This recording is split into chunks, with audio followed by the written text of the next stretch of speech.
काही लाडकी बहीण योजना घेऊन बसले, त्याच्यावरती काही महिला त्यांना मत देणार नाहीयेत. आम्हाला आमदारच नाही माहिती या भागातला कोण येतो, कधीच आले नाहीत आमदार इकडं, कोण आहेत ते. आमच्या इथं आलेच नाही, त्यांची एंट्री झाली नाही आमच्या इकडं. ती कधी एकदा जेव्हा निवडणुकीला येतात ना तेव्हाच दिसतात आम्हाला, परत काय दिसत नाहीत. The Parvati Assembly constituency, considered to be one of the most oldest and most talked about constituencies of the entire Pune city, was established in the year 1978. With over 3 to 4 lakh voters, the constituency houses people from all kinds of strata, including middle class, slum dwellers, business community and more. Localities such as Sahakar Nagar, Bibrewadi, Swargate, etc. are considered to be from the middle class to super middle class areas. Slums such as Upper Indiranagar, Upper Super, Anna Bhau Sathe Wasahat, Panmala, Shahu Wasahat, etc. are also included in the constituency. Several residents of the constituency have raised various key issues such as improper garbage disposal system, improper roads, no proper drainage system, etc. Let's listen into some of them. We are facing severe problem of the drainage here. Because initially when we stay here since 1962, the drainage was working as a clean water. But nowadays a very dirty water. I mean, they don't have a proper employee to clean every now and then. They have some Nala Safai, some employee. We've been complaining to the Nagar Sevak Ashwini Kadam, even though Mahesh Wable, and even the branches of the tree, they drop in that drainage pipeline. And he sprayed the water all over, and big mosquitoes can come and give us a sickness like dengue, chikungunya, and so many people getting sick. All senior citizens are here. Even the newborn child is here. They are facing the severe problem of that.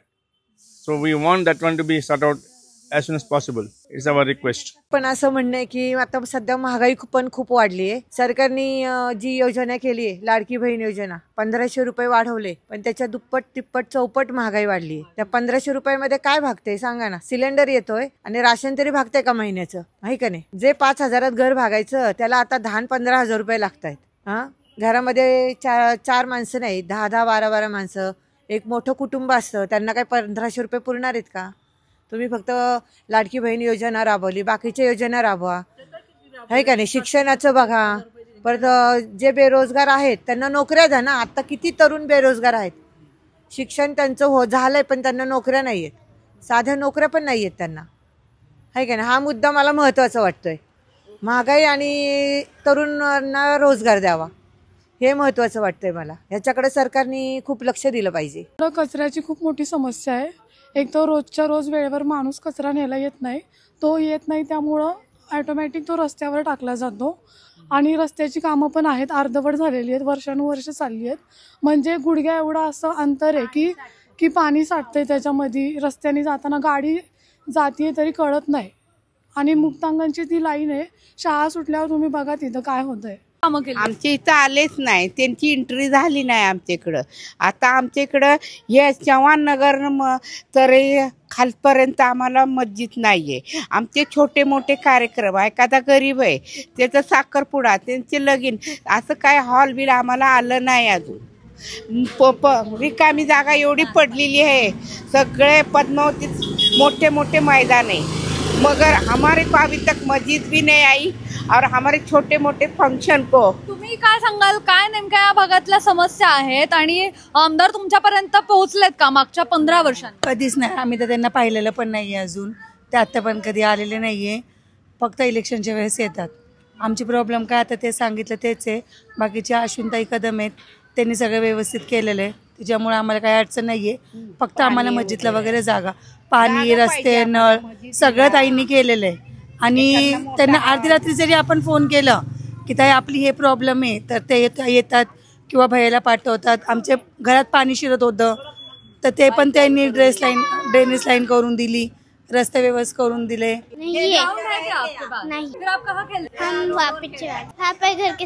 आम्हाला घराचा problem आहे, छोटी छोटी घर आहे, खूप वर्ष झाले म्हणते करून देतो तुम्हाला, हेच दुसरं काही नाही आमचं. आमच्या भागाचा विकास तर झालेला आहे, कारण विकास का झाला, अश्विनताई इथं असल्यामुळे आमचा विकास झाला.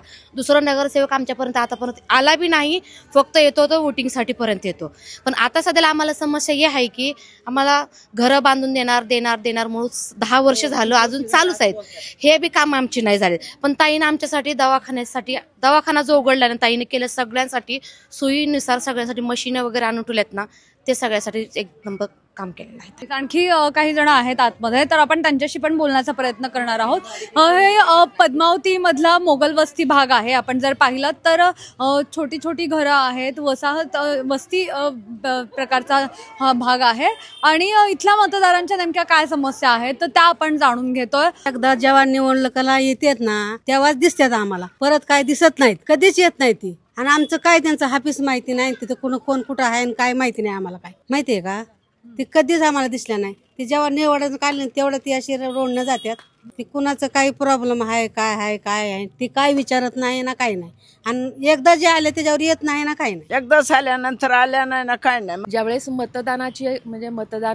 मतदानाची आवश्यकता असते त्यावेळेस उमेदवार प्रत्येकाच्या घरी जातो, दारोदार जातो आणि मत मागण्याचा प्रयत्न करत असतो. आणि त्याच्यासाठी वाटेल त्या गोष्टी किंवा वाटेल ती आमिषही दाखवली जातात. आणि निवडून आल्यानंतर हाच उमेदवार जो आहे हा कधीही त्या परत मतदाराच्या घरी जात नाही किंवा त्यांच्या काही समस्या आहेत ह्या सोडवल्या जात नाहीत. With its establishment in the year 1978, the Parvati Assembly constituency has been part of 10 assembly elections of the state, including from 1978 to 2019. For 15 straight years, that is from the year 2009, the Parvati Assembly constituency has been a stronghold of the BJP.